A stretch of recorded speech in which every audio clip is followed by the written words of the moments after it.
पिछले क्लास में atomic radius के बारे में पढ़ाया गया था। तो एटॉमिक रेडियस में हम लोग बताए थे कि एटॉमिक रेडियस का शुरू में डेफिनेशन क्या आया था। तो एटॉमिक रेडियस का शुरू में डेफिनेशन आया था कि किसी भी न्यूक्लियस के सेंटर से आउटर मोस्ट ऑर्बिट जो दूरी होती है वही क्या होती है, एटॉमिक रेडियस होती है। लेकिन हम बताए थे कि उस डेफिनेशन में बहुत सारी गलतियां थी, ध्यान रखना है, जिस कारण से वो डेफिनेशन क्या हो गया, गलत हो गया। फिर एटॉमिक रेडियस का जो डेफिनेशन था उसको डिफाइन करने के लिए तीन तरह का रेडियस डिफाइन किया गया था। एक था आपका कोवैलेंट रेडियस, एक था आपका वैन डर वाल रेडियस, और एक था आपका मेटालिक रेडियस। तीन तरह के रेडियस के बारे में हम लोग को पढ़ना था, नहीं जिसमें आपको हम पिछले क्लास में कोवैलेंट रेडियस के बारे में पढ़ा दिए थे। कहां तक पढ़ाए थे, कोवैलेंट रेडियस के बारे में पढ़ा दिए थे। अब कोवैलेंट रेडियस के बाद अगला आपका इसमें आता है वैन डर वाल रेडियस, ध्यान रखना है। तो वैन डर वाल रेडियस पढ़ने से पहले हम आपको पिछले क्लास में van der Waals force of attraction के बारे में पढ़ाए थे। नहीं, हम बताए थे कि van der Waals force of attraction जो है ये एक वीक अट्रैक्शन फोर्स है। ये अट्रैक्शन फोर्स जो है ये अट्रैक्शन फोर्स जनरली किस कारण से लगता है, मास के कारण। दो सबस्टांसेस का मास जितना ही ज्यादा होगा उनके बीच में van der Waals force of attraction उतना ही ज्यादा होगा। साथ साथ हम बताए थे कि जो van der Waals force of attraction है ये सरफेस एरिया के कारण भी लगता है। यानी दो सबस्टांस का जितना सरफेस एरिया ज्यादा होगा, दो सबस्टांसेस का सरफेस एरिया जितना ज्यादा होगा उनका van der Waals force of attraction क्या होगा, उतना ही ज्यादा होगा।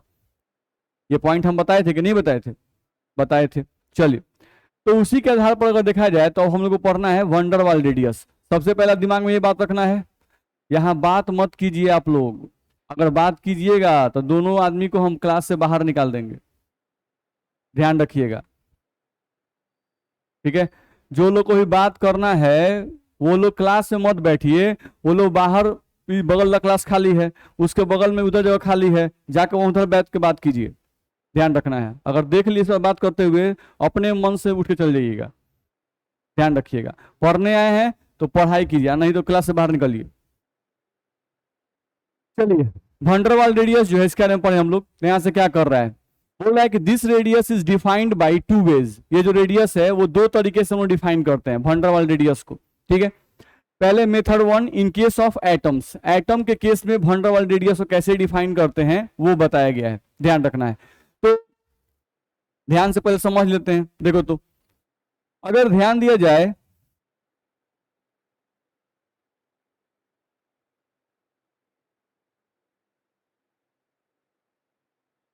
ये हम लोग का एक एटम हम ले लिए और ये एक दूसरा एटम ले लिए। ये जो एटम है वो हमारा इनर्ट गैस है, यानी मान लो कि ये नियन एटम है, नियन नियन का एटम है, और ये जो है ये भी आपका नियन का एटम है, ध्यान रखना है। चलो, अगर ध्यान दिया जाए तो नियन जो है वो कैसा एटम है, इनर्ट गैस है ना। ये कैसा है, इनर्ट गैस, ध्यान रखना है। ये भी नियन का ही एटम है तो ये भी इनर्ट गैस है। अच्छा, इनर्ट गैस जो होते हैं, इनर्ट गैस वो बॉन्ड का फॉर्मेशन नहीं करते हैं। इनर्ट गैस जो होते हैं वो बॉन्ड का फॉर्मेशन नहीं करते, यानी ये नियन इस नियन के साथ बॉन्ड फॉर्मेशन नहीं करेगा, ध्यान रखना है। नहीं तो यहां पे हम लिखे no bond formed, no bond formed between two atoms. इन दोनों एटम्स के बीच में कोई भी बॉन्ड का फॉर्मेशन नहीं होगा। तो हम वैन डर वाल रेडियस के बारे में बताए थे कि वैन डर वाल रेडियस जो है वो जनरली उन एटम्स के लिए डिफाइन होता है जो एटम्स बॉन्ड का फॉर्मेशन नहीं करते हैं, ध्यान रखना है। तो यहाँ पर नियन जो है ये बॉन्ड का फॉर्मेशन नहीं करता है क्योंकि स्टेबल है, ये नियन भी है तो ये भी स्टेबल है, ध्यान रखना है। तो दोनों अगर स्टेबल है तो इन दोनों के बीच में बॉन्ड का फॉर्मेशन नहीं होगा। लेकिन अगर नियन की हम लोग बात कर रहे हैं तो नियन का अपना कुछ मास होगा। जैसे नियन का मास कितना होता है, एक नियन का मास 20 AMU, इसका मास कितना होता है 20 AMU। तो इन दोनों के मास के कारण इनके बीच में एक अट्रैक्शन फोर्स लगेगा, जिस अट्रैक्शन फोर्स को आप कहते हो वैन डर वाल अट्रैक्शन फोर्स, ध्यान रखना है। नहीं तो ये दोनों एटम अभी दूर हैं, ये दोनों एटम अभी क्या है, दूर हैं। तो अभी इनके बीच में know when der Waals force, इनके बीच में कोई वैन डर वाल फोर्स नहीं लग रहा है, know when der Waals force, अभी कोई इनके बीच में वैन डर वाल फोर्स नहीं लग रहा है। अभी कोई इनके बीच में वैन डर वाल फोर्स नहीं लग रहा है, know when der Waals force, अभी कोई इनके बीच में वैन डर वाल फोर्स नहीं लग रहा है। अब हम लोग क्या कर रहे हैं, अब हम लोग इन दोनों एटम को नजदीक ला रहे हैं, इन दोनों एटम को नजदीक ला रहे हैं, और इन दोनों को उतना नजदीक लाके छोड़ दे रहे हैं कि इनके बीच में wonder Waals force of attraction लगने लगे। अभी ये क्या है, दोनों दूर दूर हैं, एक एटम यहां एक एटम यहां, तो दो एटम अगर यहां पर हैं तो इनके बीच में वंडर वाल फोर्स क्या है, 0। बात समझ में आ रहा है? ठीक है, अब इनको हम क्या कर रहे हैं, नजदीक ला रहे हैं, और इतना नजदीक ला दिए नहीं कि इनके बीच में wonder Waals force of attraction लगने लगे। ध्यान रखना है, हम बोल चुके हैं wonder Waals force of attraction एक वीक फोर्स ऑफ अट्रैक्शन होता है। इस फोर्स के कारण दो एटम आपस में चिपक नहीं सकते हैं। ध्यान रखना है, जैसे मैग्नेटिक फोर्स, ये स्ट्रॉन्ग अट्रैक्शन फोर्स है, नहीं एक चुंबक को दूसरे चुंबक के बगल में जैसे ही, दूर है तो नहीं लगेगा, लेकिन नजदीक ला दोगे तो चिपक जाएंगे। तो मैग्नेटिक फील्ड या जो मैग्नेटिक फोर्स होता है वो स्ट्रॉन्ग होता है, ध्यान रखना। लेकिन वैन डर वाल फोर्स क्या होता है, वीक होता है। तो यहां पर अगर देखा जाए हम इनको नजदीक लाए, तो इनको नजदीक लाने पर भी ये दोनों एटम कुछ इस तरह से नजदीक आ गए, नहीं अभी पूरा चिपके हुए नहीं है ये लोग पूरा चिपके हुए नहीं है, लेकिन अब इतना नजदीक आ चुके हैं कि इनके बीच में हम लोग बोल रहे हैं कि वंडर वाल फोर्स एग्जिस्ट कर रहा है। इनके बीच में वंडर वाल फोर्स, इनके बीच में वंडर वाल फोर्स अब लगने लगा, वंडर वाल फोर्स एग्जिस्ट, ध्यान रखना है। ठीक, तो हम क्या बोल रहे हैं, दो सेम एटम लिए, नहीं उन दोनों को उतना नजदीक लाके रख दिए कि उनके बीच वंडर वाल फोर्स लगने लगा, ध्यान रखना है। अब इन दोनों एटम के न्यूक्लियस के बीच का दूरी ले लिए, इन दोनों एटम के न्यूक्लियस के बीच का दूरी, मान लो ये आ गया तुमको d, नहीं इन दोनों के न्यूक्लियस के बीच का दूरी हम ले लिए जो कि कितना आ गया d, और इस दूरी का तुमको आधा कर देना है। इस दूरी का तुम आधा करोगे तो जो आधा आएगा वही आधा तुमको बताएगा इस एक एटम का रेडियस, वही आधा दूरी क्या बताएगा, इस एक एटम का रेडियस। मेरी बात समझ में आ रही है? तो वंडर वाल रेडियस तुमको डिफाइन करना होगा, तो तुमको कहना होगा दो सेम एटम जो किसी भी बॉन्ड का फॉर्मेशन नहीं करते हो, दो सेम एटम, अगर ये नियन है तो ये भी क्या है, नियन है, तो दो सेम एटम जो किसी भी बॉन्ड का फॉर्मेशन नहीं करते हो लेकिन उनके बीच में wonder Waals force of attraction लग रहा हो, दो सेम एटम जिनके बीच कोई भी बॉन्ड प्रेजेंट नहीं हो लेकिन उनके बीच van der Waals force of attraction लग रहा हो, उन दोनों एटम के न्यूक्लियस के बीच की दूरी की आधी दूरी अगर हम कर दें तो वही आधी दूरी हमें क्या बताएगा, रेडियस बताएगा, नहीं रेडियस ऑफ वन एटम। मेरी बात समझ में आ रही है? नहीं, जैसे कोवैलेंट रेडियस हम लोग कैसे डिफाइन किए थे, दो सेम एटम जिनके बीच में कोवैलेंट बॉन्ड बना हुआ हो, दो सेम एटम जिनके बीच में कोवैलेंट बॉन्ड बना हुआ हो, उन दोनों एटम के न्यूक्लियस के बीच के दूरी का आधा दूरी कर दो तो वो क्या था, कोवैलेंट रेडियस। नहीं, अब वंडर वाल रेडियस में क्या बोल रहा है कि दो सेम एटम जो बॉन्ड का फॉर्मेशन नहीं किए हो, ध्यान रखना है, तो इनके बीच बॉन्ड का फॉर्मेशन नहीं हुआ है, ध्यान रखना है, सिर्फ इनके बीच में कौन सा फोर्स लग रहा है, van der Waals force of attraction. तो van der Waals force of attraction के कारण ये कुछ नजदीक आ चुके हैं, ध्यान रखना है। अब उस समय इन दोनों के न्यूक्लियस के बीच के दूरी का आधा दूरी कर दो, वही आधा दूरी तुमको क्या बताएगा, रेडियस, क्या बताएगा, रेडियस, ध्यान रखना है। नहीं, और ये रेडियस तुम्हारा कौन सा रेडियस होगा, वंडर वाल रेडियस। और वंडर वाल रेडियस कैसे एटम के लिए डिफाइन है, तो वैसे एटम के लिए डिफाइन है जो बॉन्ड का फॉर्मेशन नहीं करते हैं। इसका मतलब किसके लिए डिफाइन हुआ, इनर्ट गैस के लिए, इसके लिए डिफाइन होगा इनर्ट गैस के लिए, ध्यान रखना है। चलो अब पढ़ते हैं इसका डेफिनेशन क्या लिखा हुआ है। लिखा हुआ है two same atom which are not bonded to each other, ध्यान से पढ़िए इसको, एक एक बात जो हम बोले थे, टू सेम एटम्स लिखा हुआ है, two same atoms which are not bonded, दो सेम एटम जिनके बीच में कोई बॉन्ड प्रेजेंट नहीं हो, ध्यान रखना है, not bonded to each other by any bond, ध्यान रखना है किसी भी बॉन्ड से वो बॉन्डेड नहीं हो, but wonder Waals force of attraction exist, van der Waals force of attraction exist between two atoms, then half of the distance between the nucleus of two atoms is called as van der Waals radius।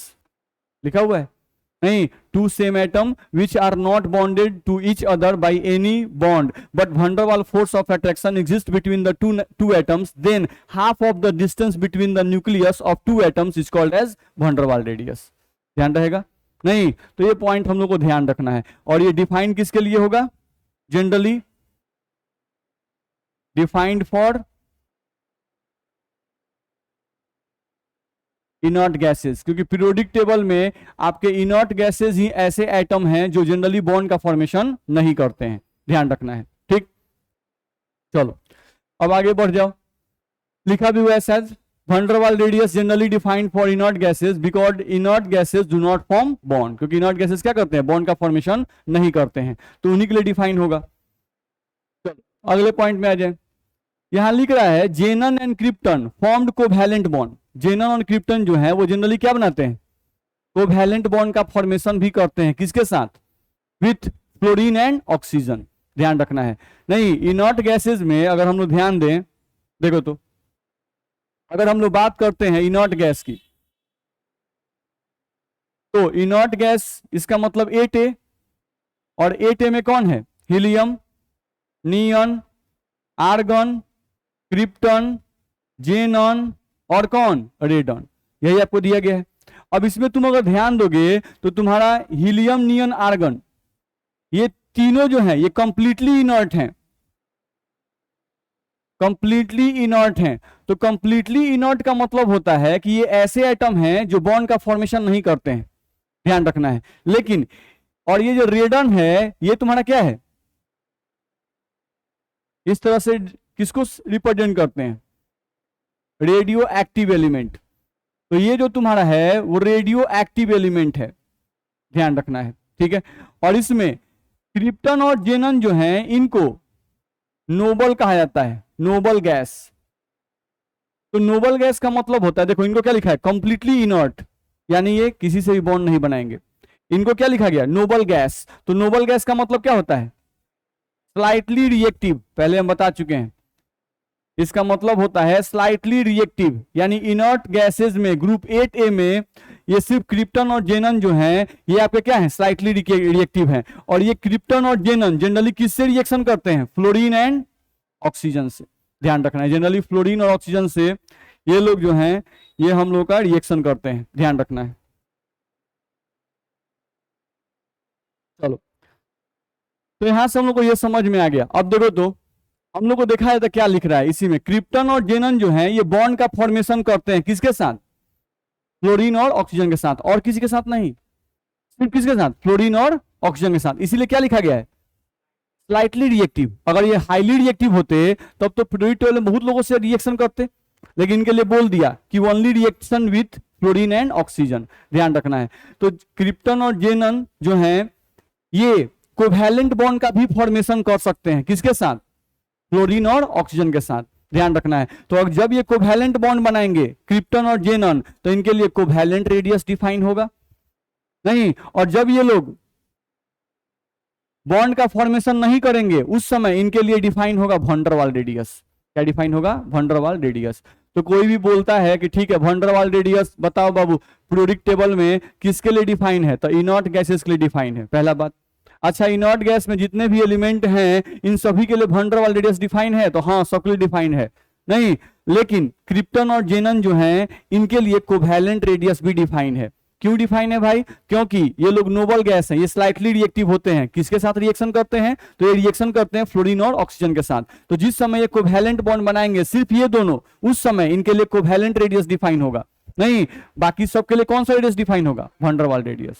बस clear है, तो ये point ध्यान रखना है। तो वही लिखा हुआ है कि xenon and krypton form covalent bond, formed covalent bond with fluorine and oxygen.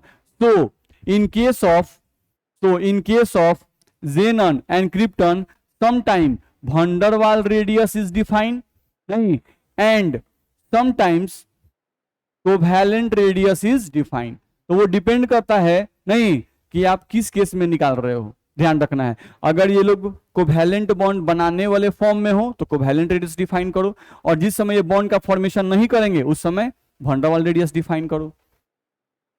चलो अगले पॉइंट पे आ जाओ, अगला पॉइंट समझे। देखो तो पहले समझ लें उसके बाद हम आगे बढ़ेंगे। देखा जाए, जैसे हम यहां से लिखें अगर, देखो तो Cl2 और Cl2, ठीक है, इसको लिख दिए। अच्छा, हम यहां लिख रहे हैं Cl और Cl, तो यहां पे क्लोरीन को अकेले लिखे हुए हैं, इसका मतलब क्या है, एटम। और यहां भी क्लोरीन को अकेले लिखे हैं, यानी ये भी क्या है, एटम। अच्छा, एटम जो होते हैं वो जनरली क्या होते हैं, अनस्टेबल। ये भी क्या है, अनस्टेबल। नहीं, इसीलिए ये नेचर में एग्जिस्ट नहीं करते हैं। एटम का, क्लोरीन का एटम जो है वो नेचर में एग्जिस्ट नहीं करता है।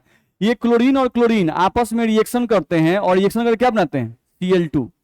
नहीं, तो ये Cl2 जो बना, ये क्या बन गया, मॉलिक्यूल।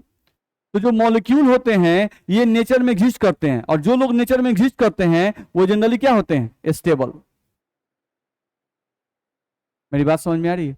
ठीक है, तो आपको केयर करना होगा कि एटम जो होते हैं वो अनस्टेबल होते हैं। नहीं, एटम क्या होते हैं, unstable.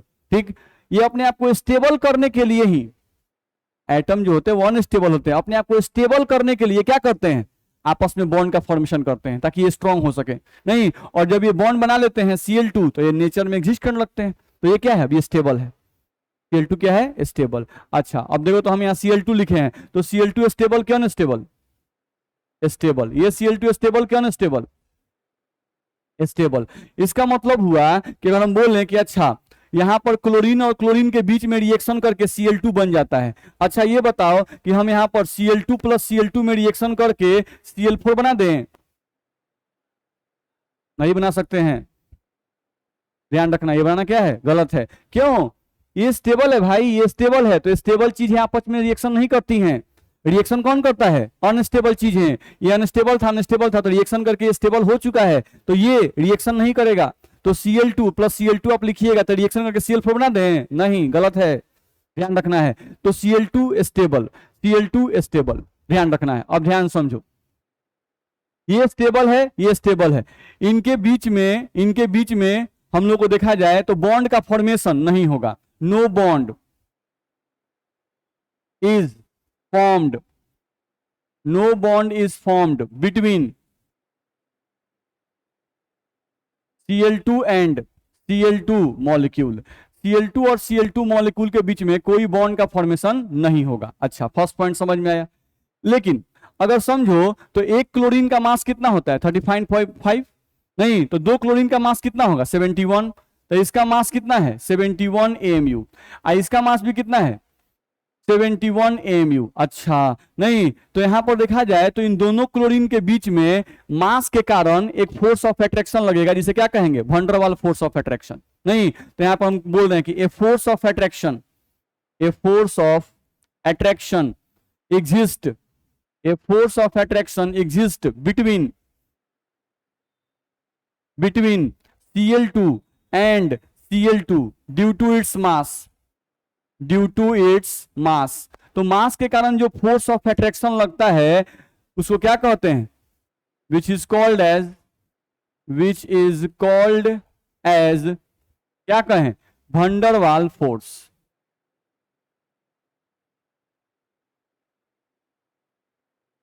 Which is called as van der Waals force. ठीक है, तो हम क्या करें, Cl2 स्टेबल, Cl2 स्टेबल, इनके बीच में बॉन्ड नहीं बनेगा। अच्छा, तो बॉन्ड नहीं बनेगा तो क्या इनके बीच में कोई अट्रैक्शन फोर्स लगेगा, तो हाँ लगेगा।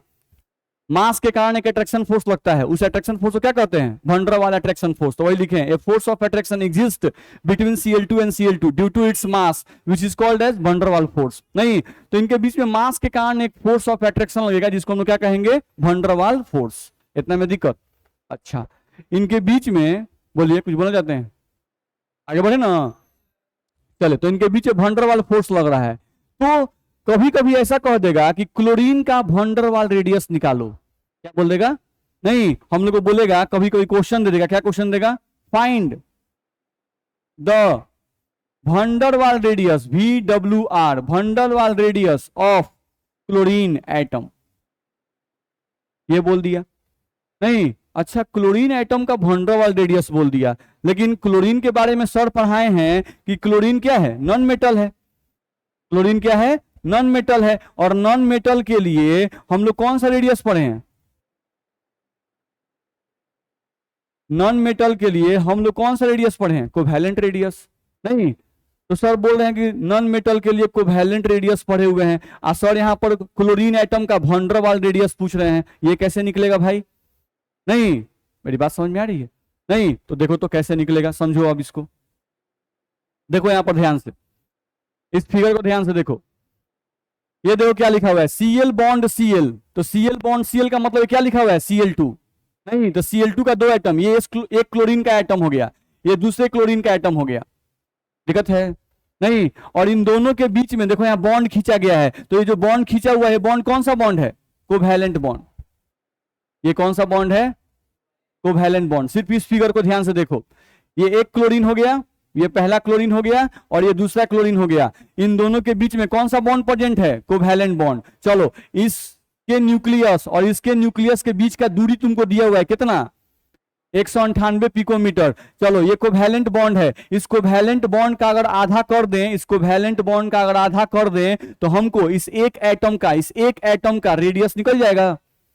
नहीं, तो यहां जो तुम इस बॉन्ड लेंथ का आधा करोगे तो यहां जो रेडियस निकलेगा वो कौन सा रेडियस होगा, कोवैलेंट रेडियस। तो अगर कोई कहता है कि क्लोरीन का आर कोवैलेंट निकालो, नहीं तो आर का मतलब रेडियस, कौन सा रेडियस, कोवैलेंट रेडियस ऑफ किसका, क्लोरीन का, तो हम क्या करेंगे 198 कोवैलेंट बॉन्ड का आधा कर देंगे। नहीं तो हम लोग कितना आ जाएगा, 99 पिकोमीटर। बोलो आएगा कि नहीं आएगा, आएगा। यहां भी सेम चीज है, ये भी एक क्लोरीन है, ये भी एक क्लोरीन है, इन दोनों के बीच में कौन सा बॉन्ड बना हुआ है, कोवैलेंट बॉन्ड। तो अगर कोई बोलता है कि एक क्लोरीन एटम का रेडियस निकालो, तो अगर एक क्लोरीन एटम का रेडियस कोई निकालने के लिए कहेगा तो क्या करेंगे, कोवैलेंट बॉन्ड का आधा कर दो। नहीं तो एक क्लोरीन एटम का रेडियस निकल जाएगा, नहीं निकल जाएगा, निकल जाएगा। तो यहां भी रेडियस कितना आएगा, 99 पिकोमीटर। आएगा कि नहीं आएगा। चलो अब हम क्या किए, ध्यान से देखो, ये क्या है, Cl2, दोनों मिला क्या है, Cl2, और ये क्या है, Cl2।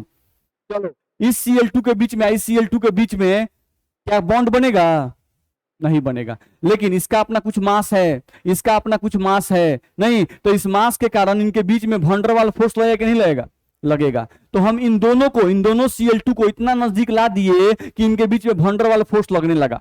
अब जब वैन डर वाल फोर्स लगने लगा तो अब हमको निकालना है इस क्लोरीन एटम का वैन डर वाल रेडियस निकालना है। नहीं तो कैसे निकालेंगे, ध्यान से देखो, इसके न्यूक्लियस और इसके न्यूक्लियस, ये बताओ इस क्लोरीन और इस क्लोरीन के बीच में कोई बॉन्ड प्रेजेंट है क्या, नहीं, इसके बीच में कोई बॉन्ड प्रेजेंट नहीं है। नहीं, इनके बीच में कोई बॉन्ड नहीं प्रेजेंट है, इनके बीच में कौन सा फोर्स लग रहा है, वैन डर वाल फोर्स लग रहा है, और वो किस कारण से, मास के कारण।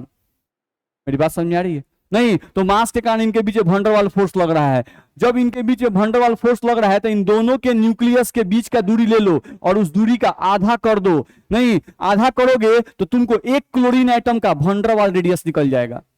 क्या निकल जाएगा, वैन डर वाल रेडियस। चलो तो इनके बीच में अभी वैन डर वाल फोर्स लग रहा है। जब वैन डर वाल फोर्स लगता है Cl2 के बीच में तो उसका दूरी तुमको दिया हुआ है कितना, 360 पिकोमीटर। तो ये जो दूरी दिया हुआ है 360 पिकोमीटर, ये कब दिया हुआ है, जब इनके और इनके बीच में वैन डर वाल फोर्स लग रहा है। अब तुम्हें बोलता है कि आर वैन डर वाल निकालो, यानी वैन डर वाल रेडियस निकालो।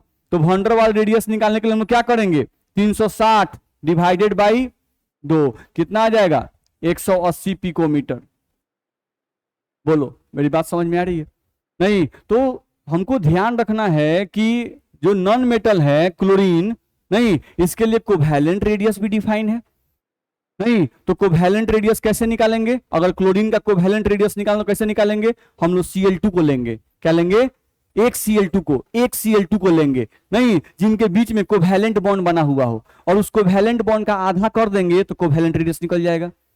नहीं, लेकिन कोई कह दे कि भाई क्लोरीन का वैन डर वाल रेडियस निकालो, तब क्या करेंगे, दो गो क्लोरीन मॉलिक्यूल लेंगे, एगो Cl2 दूसरा Cl2, दोनों मॉलिक्यूल को उतना नजदीक लाकर छोड़ देंगे कि उनके बीच में van der Waals force of attraction लगने लगे। जब इनके बीच में van der Waals force of attraction लगने लगे, नहीं तो जो क्लोरीन अगल बगल में है उन दोनों क्लोरीन के न्यूक्लियस के बीच के दूरी का आधा दूरी ले लेंगे, तो यहां से जो रेडियस निकलेगा वो रेडियस वैन डर वाल रेडियस होगा, किसका, क्लोरीन का। ये कहानी समझ में आ रहा है, ये सब हम ध्यान रखना पड़ेगा, ठीक है। तो कब कोवैलेंट रेडियस होगा और कब वैन डर वाल रेडियस होगा, ध्यान रखना है, तो कंफ्यूज नहीं रहना है। तो यहां से वैन डर वाल रेडियस का वैल्यू कितना आया है, 180, और कोवैलेंट रेडियस के पास कितना आया है, 99। कौन सा वैल्यू ज्यादा है, वैन डर वाल रेडियस क्या है, वैन डर वाल रेडियस VWR, वैन डर वाल रेडियस का मान ज्यादा है किससे, कोवैलेंट रेडियस से। नहीं तो क्यों ज्यादा है, क्योंकि वैन डर वाल रेडियस में दो एटम्स के बीच में बॉन्ड का फॉर्मेशन नहीं होता है। नहीं, यानी यहाँ पे अट्रैक्शन फोर्स कम है तो कम होगा अट्रैक्शन फोर्स, तो एटम दूर रहेंगे, एटम जब दूर रहेंगे तो रेडियस का मान ज्यादा आएगा। नहीं, कोवैलेंट रेडियस का मान छोटा क्यों आ रहा है? क्योंकि यहाँ पर दोनों के बीच बॉन्ड बना हुआ है। जब दो एटम के बीच बॉन्ड बनता है तो दोनों बहुत नजदीक चले आते हैं। जब दोनों बहुत नजदीक आएंगे तो निश्चित रूप से यहाँ पर जब इनके न्यूक्लियस के बीच का आधा दूरी निकालेंगे तो उसका वैल्यू कम ही आएगा।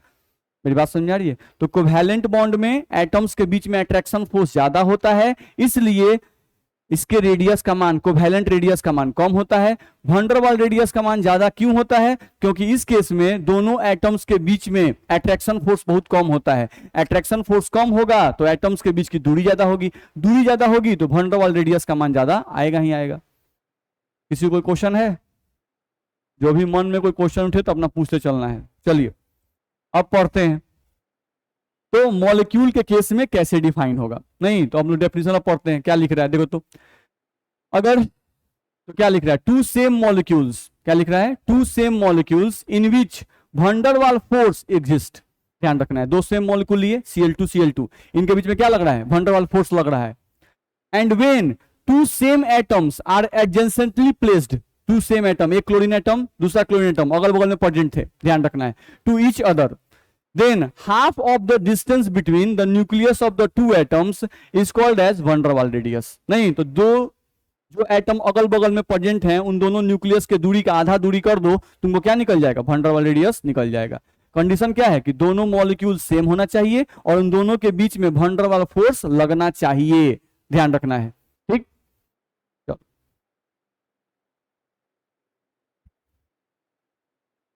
जैसे यहां पर देखें, देखो तो अब ये सब वैल्यू आपको दिया रहेगा, ये सब वैल्यू हम लोग को निकालना नहीं है। जैसे अब यहां पर देखो, ये क्या है? H यानी H2, H बॉन्ड H, ये क्या है? H2, ध्यान रखना है। तो कोई बोले यहां पर कि हाइड्रोजन का कोवैलेंट रेडियस निकालो, यानी कोई तुमको बोल दिया कि covalent radius of hydrogen atom, यानी एक हाइड्रोजन एटम कोवैलेंट रेडियस निकालो, तो क्या करें? 74/2 कर दें, कोई दिक्कत नहीं है भाई। 74/2 कर दें, कितना हो जाएगा? 37 पिकोमीटर आ जाएगा। निकल गया। तुमसे कोई कह दिया कि वैन डर वाल रेडियस निकालो, वैन डर वाल रेडियस ऑफ हाइड्रोजन एटम निकालो। नहीं तो दो H2 लिए हुए हैं, इनके बीच में यही वैन डर वाल फोर्स लग रहा है। वैन डर वाल फोर्स के कारण इन दोनों के बीच का दूरी तुमको दे दिया है 240 पिकोमीटर। तो क्या करेंगे? 240 डिवाइडेड बाई 2 कितना आ जाएगा? 120 पिकोमीटर। परेशानी है? नहीं तो हाइड्रोजन के लिए कोवैलेंट रेडियस भी डिफाइन है और हाइड्रोजन के लिए वैन डर वाल रेडियस भी डिफाइन है। कोवैलेंट रेडियस कब डिफाइन होगा? तो उसके लिए हमको एक मॉलिक्यूल H2 का ले लो, एक मॉलिक्यूल H2 का ले लो, उनके बीच में कोवैलेंट बॉन्ड बना होना चाहिए, उस बॉन्ड का आधा कर दो, कोवैलेंट रेडियस निकल जाएगा। वैन डर वाल रेडियस निकालना है तो उसके लिए एक मॉलिक्यूल लेने से काम नहीं चलेगा, कई मॉलिक्यूल लेना पड़ेगा? दो मॉलिक्यूल ले लो, दोनों मॉलिक्यूल को इतना नजदीक ला दो कि उनके बीच वैन डर वाल फोर्स लगने लगे। नहीं, अब उन दो हाइड्रोजन एटम जो अगल बगल में है उनके बीच के न्यूक्लियस के दूरी का आधा दूरी कर दो, वैन डर वाल रेडियस निकल जाएगा। वही ना कर रहे हैं? तो बात ध्यान रखना है। चलो यहां से तुम देख सकते हो लिखा हुआ है वैन डर वाल radius is always larger than covalent radius. दिक्कत है? वैन डर वाल रेडियस क्या होता है? बड़ा होता है। किससे? कोवैलेंट रेडियस से। नहीं, क्या इसका रीजन है? तो इसका रीजन आपको लिख के लाना है, लिख के लाएंगे ना। वैन डर वाल रेडियस जो है वो क्यों बड़ा होता है कोवैलेंट रेडियस से, इसका कारण आपको लिख के लाना है। चलिए अब यहां से देखें, अगर तो मेटालिक रेडियस यहां हिंदी में लिखा हुआ है, थोड़ा सा हम लोग इधर आ जाए। चलो अब देखो तो हम लोग को अगला इसमें दिया हुआ है, उसको समझ लो थोड़ा सा। यहां लिख रहा है मेटालिक रेडियस, थोड़ा इसको समझने की कोशिश करो।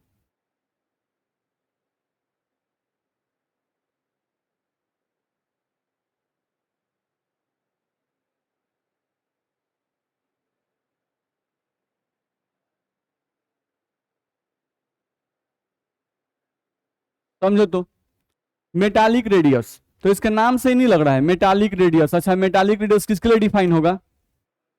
Define for metals. नहीं, हम लोग को दिखाई दिया जाए तो ये डिफाइन किसके लिए होगा? Define for metals. ये मेटल्स के लिए डिफाइन होगा। अच्छा, थोड़ा एक स्ट्रक्चर ऑफ मेटल थोड़ा देखते हैं, थोड़ा सा ध्यान से देखो। स्ट्रक्चर ऑफ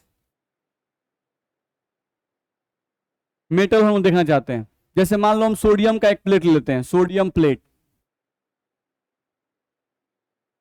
हम सोडियम का एक प्लेट ले लिए, तो सोडियम के प्लेट में कैसे एटम अरेंज रहते हैं उसको समझो।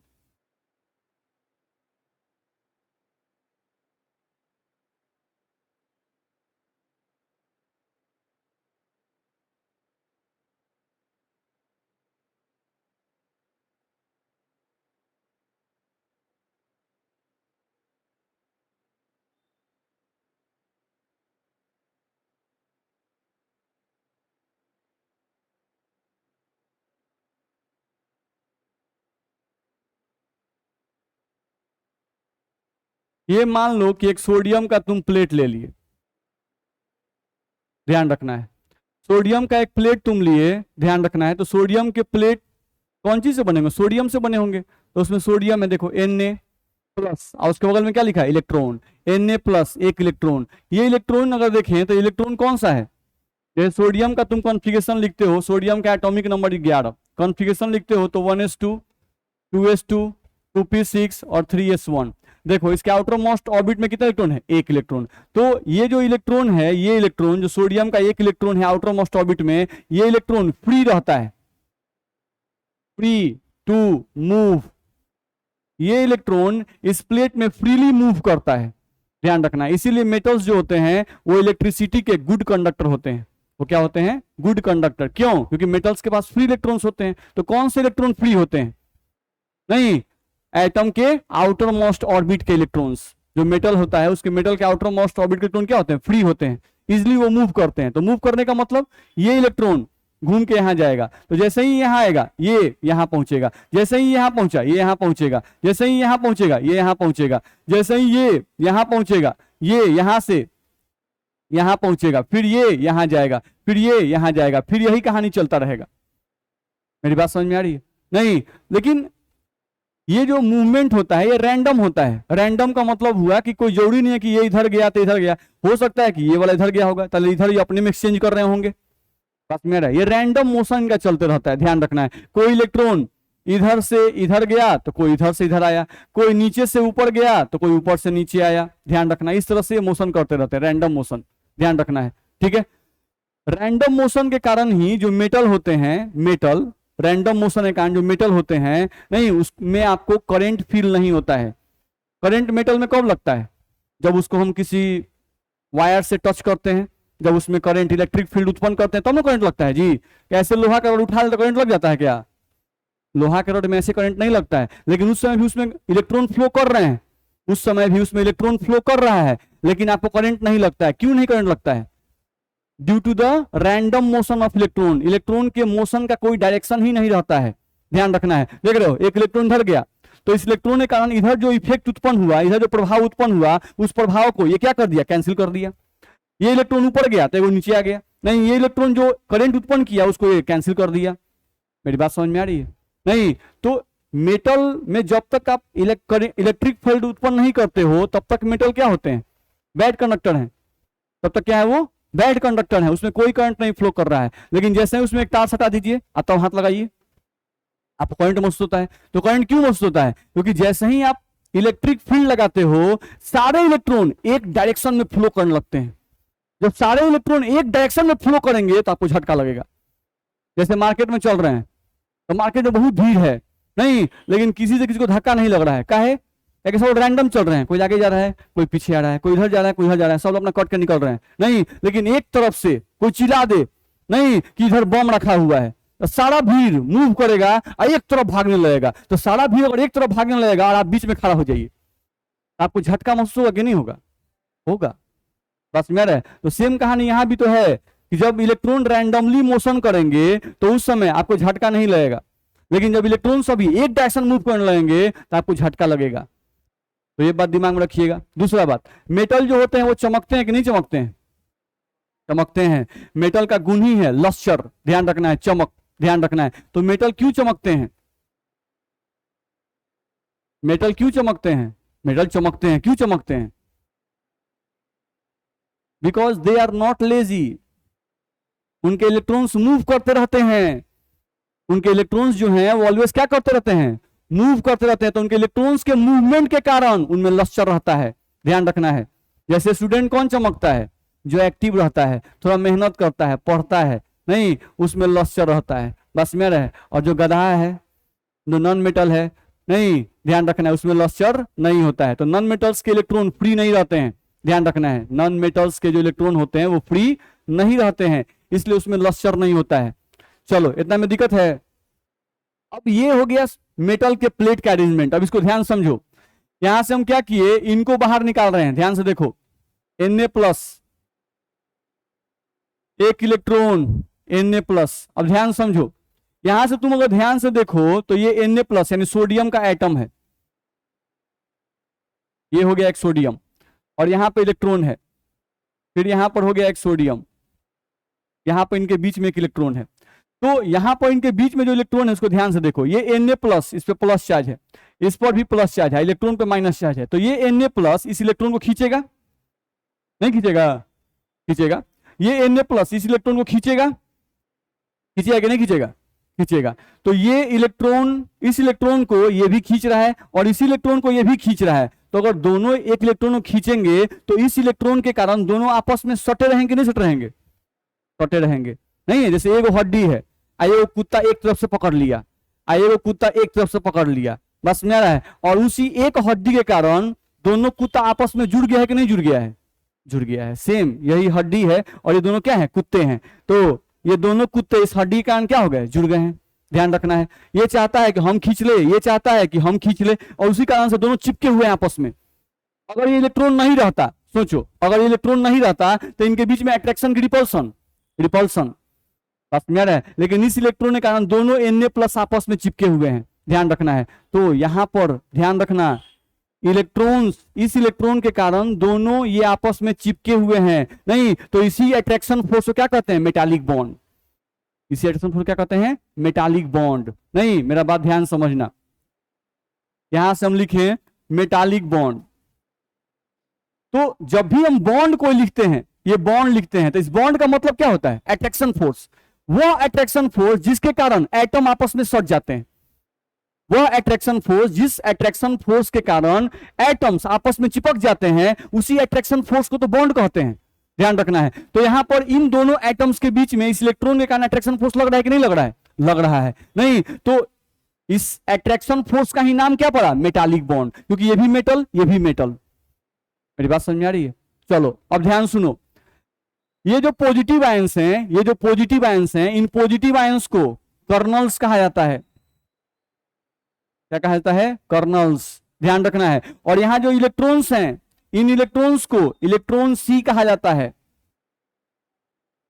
क्या कहा जाता है, इलेक्ट्रॉन सी। अच्छा इलेक्ट्रॉन सी क्यों कहा गया, क्योंकि ये फ्लो करते रहते हैं, बहते रहते हैं, इसलिए क्या नाम पड़ा इनका, इलेक्ट्रॉन सी। तो याद रहे, जो भी मेटल का प्लेट होता है, उस मेटल के प्लेट में हमेशा मेटल न्यूट्रल नहीं रहते हैं, किस फॉर्म में रहते हैं, केटायन के फॉर्म में, और इलेक्ट्रॉन्स उनके आउटर मोस्ट इलेक्ट्रॉन फ्लो करते रहते हैं, ध्यान रखना है। तो मेटल्स को कर्नल्स का नाम दिया गया है, और जो इलेक्ट्रॉन फ्लो करते रहते हैं उन इलेक्ट्रॉन्स को क्या कहा गया, कर्नल्स। ठीक है। तो कोई पूछता है कि मेटालिक बॉन्ड कैसे बनता है, यानी दो मेटल एटम के बीच में बॉन्ड कैसे बनता है, तो बताना है कर्नल्स और इलेक्ट्रॉन सी के बीच में जो अट्रैक्शन फोर्स होता है, उसी अट्रैक्शन फोर्स के कारण मेटालिक बॉन्ड बनता है। कैसे बनता है, attraction force between kernels and electron see form metallic bond, form metallic bond, ध्यान रखना है। यानी कर्नल्स और इलेक्ट्रॉन्स के बीच में, ये कर्नल्स हो गए और ये इलेक्ट्रॉन सी हो गया, इनके बीच जो अट्रैक्शन फोर्स लगता है, इस अट्रैक्शन फोर्स के कारण ही कौन सा बॉन्ड बनता है, मेटालिक बॉन्ड बनता है। ये बात दिमाग में गया, दिक्कत है नहीं। तो अब यहां पर डिफाइन करना है हमको, क्या डिफाइन करना है, मेटालिक रेडियस। हमको क्या डिफाइन करना है, मेटालिक रेडियस। समझो अब मेटालिक रेडियस को हम लोग देखते हैं।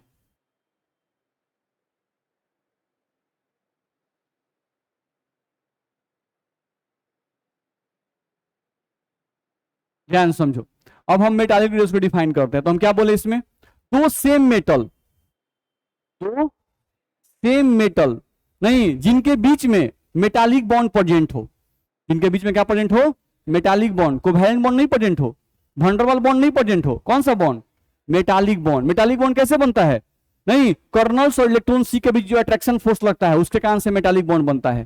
ठीक, तो हम लोग क्या बोल रहे हैं कि दो सेम मेटल जिनके बीच में मेटालिक बॉन्ड प्रेजेंट हो, तो ये ले लिए एक एटम और इनके बीच में एक इलेक्ट्रॉन हम डाल दिए और ये डाल दिए एक एटम, ये भी आपका मेटल है, एम का मतलब मेटल, ये भी आपका मेटल है,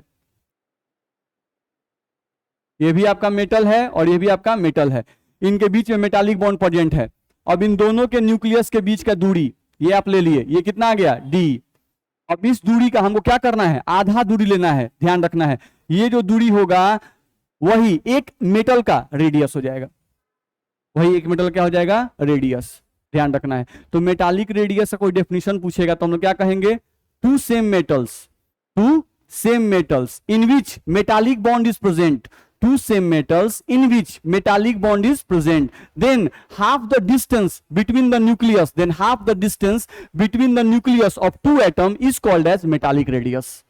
कह सकते हैं नहीं, तो हम यहां से लिख रहे हैं यहां पर कि two same metals, two same metals in which metallic bond is present, in which metallic bond is present, two same, ध्यान रखना है, two same metals in which metallic bond is present, दो सेम मेटल हो जिनके बीच में metallic bond present हो, two same metals in which metallic bond is present, then half the distance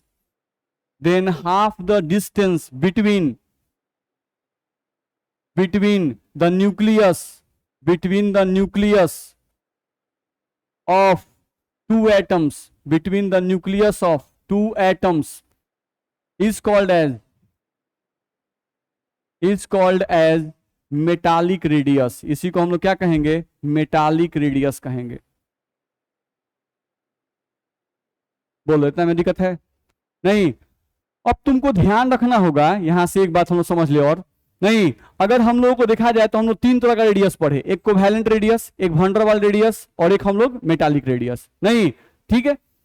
अब तुमको ध्यान रखना है कि दो एटम के बीच में जो कोवैलेंट बॉन्ड बनता है, दो एटम के बीच में कोवैलेंट बॉन्ड जो बनता है वो कैसे बनता है, हम लोग पढ़ेंगे केमिकल बॉन्डिंग में, नहीं कि दो एटम के बीच में कोवैलेंट बॉन्ड कैसे बनता है। तो उसको बोला जाता है कि एक एटम का ऑर्बिटल दूसरे एटम के ऑर्बिटल के साथ ओवरलैप करता है, मिक्स कर जाता है। जैसे एक एग्जांपल समझ लो, जैसे मान लो हमको F2 बनाना है, F2 किससे बना होगा, फ्लोरीन प्लस फ्लोरीन से। अच्छा ये बताओ, एक फ्लोरीन का कॉन्फ़िगरेशन लिख रहे हैं तो क्या होगा कॉन्फ़िगरेशन, 1s2 2s2 और 2p5 होगा। फिर इसका भी वही 2p5 होगा कि नहीं, लास्ट में दोनों सेम है। तो चलो 2p5 का फोटो बनाओ, देखो तो 1 2 3 इलेक्ट्रॉन 5 गो है, 1 2 3 4 और एक 5। चलो इसका 2p5 का फोटो बनाओ, 3 डब्बा इलेक्ट्रॉन 5 गो, 2 2 4 और एक 5। चलो इसका देखो तो ये इलेक्ट्रॉन पेयर्ड है यानी स्टेबल है, पेयर्ड है यानी स्टेबल है, पेयर्ड है यानी स्टेबल है, पेयर्ड है यानी स्टेबल है, ये अनपेयर्ड है अनस्टेबल। तो इस फ्लोरीन का एक इलेक्ट्रॉन है, इस फ्लोरीन का एक इलेक्ट्रॉन, दोनों आपस में रिएक्शन करेगा नहीं। तो देखो तो ये कौन सा ऑर्बिटल है, P। तो P का फोटो याद है, बनता था ऐसे डम्बल, P का फोटो बनाते हैं डम्बल। चलो तो P का एक इलेक्ट्रॉन दिखा दिए, ये तुम्हारा एक फ्लोरीन है, ठीक है। चलो ये दूसरा फ्लोरीन बनाना है बाबू, देख लो ये दूसरा फ्लोरीन है, इसके पास भी एक अनपेयर्ड इलेक्ट्रॉन है, ये दूसरा फ्लोरीन हो गया। अब इन दोनों के बीच में तुमको रिएक्शन करना है, नहीं इसका एक इलेक्ट्रॉन अनपेयर्ड, इसका भी एक अनपेयर्ड, तो दोनों एटम आपस में रिएक्शन करके अपने इलेक्ट्रॉन को पेयर्ड करना चाहता है। तो पेयर्ड करने के लिए क्या करेगा, देखो तो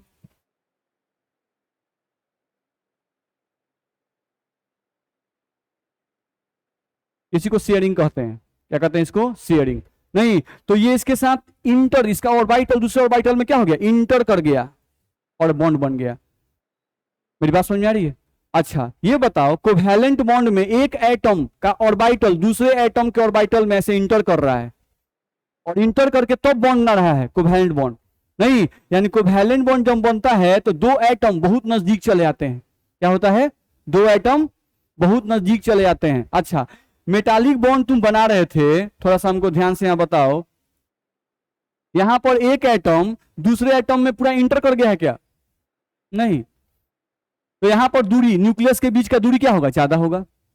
होगा नहीं। लेकिन जब कोवैलेंट बॉन्ड बनेगा तो न्यूक्लियस के बीच का दूरी क्या होगा? कम हो जाएगा। तो अगर हम तीनों कंपेयर करें तो ये बताओ कि सबसे छोटा रेडियस कौन सा होगा? कोवैलेंट रेडियस सबसे छोटा होगा। तब कौन सा रेडियस होगा? मेटालिक रेडियस होगा। और सबसे बड़ा कौन होगा? वैन वाल रेडियस होगा। होगा कि नहीं होगा? ध्यान रखना है। तो कोई भी पूछता है कि कोवैलेंट रेडियस सबसे छोटा क्यों, तो तुमको बोलना होगा because covalent bond is formed by overlapping of orbitals. नहीं, कोवैलेंट बॉन्ड कैसे बनते हैं? ओवरलैपिंग ऑफ ऑर्बिटल से। ओवरलैपिंग ऑफ ऑर्बिटल्स, यानी एक एटम का ऑर्बिटल दूसरे ऑर्बिटल में इंटर करता है तब कोवैलेंट बॉन्ड बनता है। तो जब एक एटम का ऑर्बिटल दूसरे ऑर्बिटल में घुसेगा तो इसका मतलब हुआ दोनों एटम के बीच का दूरी कम हो जाएगा। जब दूरी कम होगा तो दोनों के न्यूक्लियस के बीच के दूरी का जो आधा दूरी करेंगे वो भी मान कम आएगा। तो कोवैलेंट रेडियस सबसे कम। मेटालिक रेडियस में ऑर्बिटल ओवरलैप नहीं करते हैं, नहीं, लेकिन मेटालिक रेडियस में एक एटम दूसरे एटम से इलेक्ट्रॉन्स के कारण अट्रैक्टेड है, चिपका हुआ है। नहीं, पूरी ताकत होगी, ये भी पूरी ताकत से खींचना चाहता है, ये भी खींचना चाहता है। तो एक इलेक्ट्रॉन के कारण दोनों आपस में चिपके हुए हैं। लेकिन क्या वैन वाल रेडियस में कोई अट्रैक्शन फोर्स होता है? मास के कारण। तो मास के कारण जो अट्रैक्शन फोर्स होता है क्या होता है? सबसे कमजोर होता है। तो कमजोर होगा तो यहां पर न्यूक्लियस के बीच की दूरी ज्यादा होगी। तो जब दूरी ज्यादा होगी तो रेडियस का मान भी क्या आएगा? ज्यादा आएगा। ये सब बात समझ में आया कि नहीं आया? तो आज के क्लास में हम लोग कंपेरिजन पढ़े, नहीं, कोवैलेंट रेडियस, वैन वाल रेडियस और मेटालिक रेडियस के बारे में। इतना में दिक्कत नहीं है। तो आज के इतना ही, अगले क्लास में आगे बढ़ेंगे।